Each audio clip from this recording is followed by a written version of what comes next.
탄핵 사유 증거인 공소장을 증거로 냈고 신문 기사, 방송 보도 기사를 증거로 제시했습니다. 그러나 공소장은 적법 절차를 위한 검찰의 의견에 불과합니다. 민주주의 국가에서 대통령과 변호인을 조사하지 않고 대통령을 공범자라고 그렇게 단죄하는 나라는, 민주주의 나라는 이 지구상에 아무도 없습니다. 오직 대한민국 검찰만이 이러한 회개한 논리를 고집하고 있습니다. 헌법재판소는 검찰의 적법 절차를 위배한 이런 식의 수사에 의해서 탄핵 사유가 결정되어서는 안 된다고 봅니다. 하무라비 법전도 벌써 BC 2700년 대단히 오래된 겁니다. 하무라비 법전도 피의자의 무죄 주장의 권리를 인정하고 있습니다. 또 1215년에 마그나 칼타도 적법 절차 39조 항을 적법 절차를 보장하고 있습니다. 자, 이런 현재보다도 훨씬 더 소급된 그 시대에도 이렇게 적법 절차를 피의자가 무죄 주장할 권리를 보장하고 있는데도 이런 권리를 박탈하고, 그리고 사실 또 내란죄, 외환죄를 범한 경우를 제외하면 형사상 소출을 받지 않는다는 이 헌법 조항에 비춰본다면 과연 검찰의 수사가, 대통령에 대한 수사가 적법하냐, 얼마든지 논란이 될 수 있습니다. 그럼에도 불구하고 대통령 변호인이 불과 2, 3일 여유를 주고 소환을 하기 때문에 다음 주에 나가서 조사를 받겠다고 했음에도 불구하고 그런 기회조차도 박탈하고 적법 절차를 보장하지 않은 채 피의자의 무죄 주장을 할 수 있는 이 권리, 또 변호인이 접견할 참여한 권리, 이런 것을 박탈한 채 이렇게 공범자라고 단죄한 것은 전 세계에서 아마 대한민국뿐일 겁니다. 그래서 검찰의 수사, 공소장과 거기에 기초한 수사는 대단히 탄핵 사유로 삼는 데는 부적절하다는 겁니다. 그리고 그렇게 적법 절차를 보장하지 아니한 그 수사 발표를 한 이영렬 검사장은 노무현 정권 청와대 사정 비서관입니다. 정치적 중립성에 의심을 받을 수 있는 소지가 있습니다. 그래서 검찰 수사가 왜 이렇게 적법 절차를 무시하게 됐는지, 위반하게 됐는지, 이런 것에 대한 국민적인 의문이 증폭될 수밖에 없습니다. 그 다음 특검법에 대해서 얘기를 하겠습니다. 검찰정법 제4조에 보면 검사는 공익의 대표자이고 국민 전체에 대한 봉사자로서 정치적 중립성을 지켜야 하며 주어진 권한을 남용해서는 안 됩니다. 그 특별검사의 임명 등에 관한 법률 특검법 6조에도 특별검사는 정치적으로 중립을 지키고 독립하여 그 직무를 수행해야 한다고 규정하고 있습니다. 그리고 기존의 특별검사 후보 추천위원회는 정치적 중립성을 고려해서 구성되었고 정당은 특별검사 후보 추천권이 없었습니다. 헌정사상 초유로 정당이 후보 추천권을 가지게 됐고 그것도 야당만 추천권을 가지게 됐습니다. 이런 특검법은 여야 합의에 의한 특별검사 검사 임명은 검찰청법과 특검법을 중대하게 위반했습니다. 어떻게 대통령에게 헌법과 법률에 위배된다고 해가지고 탄핵을 주장하는 국회가 스스로 검찰청법과 특검법을 위반해가지고 어떻게 특검을 구성할 수 있습니까? 이런 특검 수사를 어떻게 우리가 국민 누가 신뢰할 수 있겠습니까? 그리고 이 특검에 의해서 임명된 특검 검사가 임명한 특검 수사팀장은 노무현 정권 때 특채로 유일하게 임명된 검사입니다. 왜 하필 수많은 검사 가운데 하필이면 그런 사람을 특검 수사팀장으로 임명합니까? 결국 검찰청법과 특검법의 정치적 중립성을 보장한 이 규정을 법 자체를 위반하고 그 임명 자체도 마찬가지입니다. 그래서 이런 특검 수사는 저희들로서는 도저히 증거로서 받아들일 수 없습니다.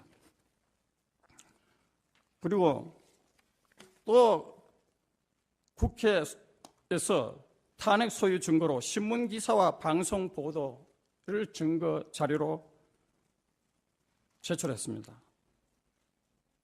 과연 이것이 증거가 될 수 있는가? 자, 북한의 노동신문은 남조선 언론을 가리켜 정의의 대변자, 진리의 대변자, 시대의 선각자, 정의로운 행동에 나섰다. 이렇게 하고 김정은의 명령에 따라서 남조선 인민들이 횃불을 들었다. 이렇게 보도하고 있습니다. 물론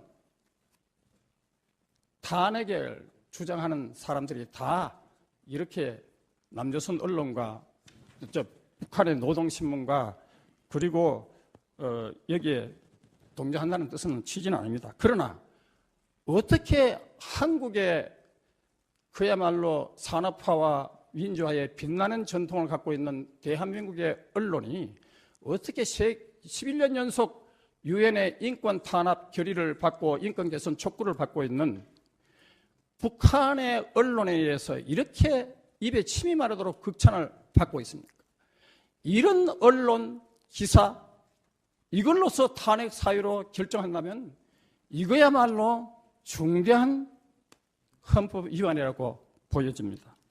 그래서 국회의 주장에 대해서는 탄핵 사유에 대해서 반박을 하는 겁니다. 그리고 지금 촛불 민심이 국민의 민이다. 이런 것을 탄핵 사유에서 누누이 주장하고 있습니다. 그런데 광화문에서 대규모 촛불 집회를 주도한 세력은 민중총궐기입니다. 투쟁본부입니다. 민중총궐기 투쟁본부를 주도한 세력은 민주노총입니다. 그 집회에서 대통령이 아직 조사도 받지 않았는데 변호인도 대통령도 조사도 받지 않았는데 대통령을 처형할 단두대를 설치하고 그러면서 6.25 전범 김일성 주체 사상을 따르는 그런 이석기 그리고 태극기와 애국가도 부정했던 그 이석기 또 대법원 판결에 의하면 북한이 전쟁을 일으키면 북한에 동조해서 통신, 유류, 가스, 철도, 기관시설을 파괴해가지고 대한민국을 전복하려고 내란 선동을 했던 그 이석기를 석방하라고 박근혜 정권 정치 탄압 희생양 이석기를 석방하라는 조형물을 거대한 조형물을 만들어가지고 그 집회에서 거리 행진을 했습니다. 그리고 거기서 불려진 이게 나라냐 하면서 대통령을 조롱하는 그런 이 노래, 이게 나라냐는 이 노래의 작사, 작곡자는 윤민석입니다. 윤민석이는 김일성 찬양, 6.25 전범 김일성 찬양 노래를 만들어가지고 4번이나 국가보안법으로 구속됐던 인물입니다. 어떻게 촛불 민심에서, 촛불 집회에서 어떻게 김일성 찬양 노래를 지었는 그런 윤민석이가 만든 이게 나라냐는 것이 공공연하게 불려주겠습니까? 그래서 이것은 촛불 민심이 국민의 민심이 아니라는 겁니다. 그리고 이와 같은 민중총궐기 발조가 했을 때 북한에서는 민중총궐기를 박근혜 정권 끝장내는 충분한 변론 기회를 가져야 됩니다. 예. 제가 가능한 한 간략하게 아주 간략하게, 간략하게 충분히 이제 앞으로 계속 기회가 있을 테니까 줄여주시죠. 소장님, 이 재판은 그야말로 국민이 뽑은 대통령을 탄핵하는 중대한 문제이기 때문에 충분한 이 모두 진술이 보장되어야 된다고 생각하고 저는 간략하게 소장님의 입장을 존중해서 간략하게 하겠습니다. 결국은 그 집회에서 경찰 113명이 구상을 입고 50대 경찰차가 부서져 가지고 도심이 무법천지가 됐습니다. 이것은 사실상 대한민국에 대한 선전포고입니다. 어떻게 이 민중총궐기가 민심이라고 할 수 있습니까? 그리고 JTBC 타블렛 PC 조작과 관련해 가지고 이것은 JTBC 타블렛 PC가 두 대입니다. 하나는 고영태가 제출한 거고 또 하나는 최순실이 것이라고 JTBC가 제출한 겁니다. 그런데 이 여기는 보면 JTBC 자료 모음 또 무슨 그 최순실 파일 이런 것을 통해서 그 부분도 아까 우리 그거는 좋습니다. 변호사님이 그러면 그거는 생략하겠습니다. 분이니까 좀 생략하고 주시기 바랍니다. 그다음에 이 사건의 발단이 된 것은 투기자본감시센터의 고발장과 추가 고발장이 발단이 된 검찰 수사입니다.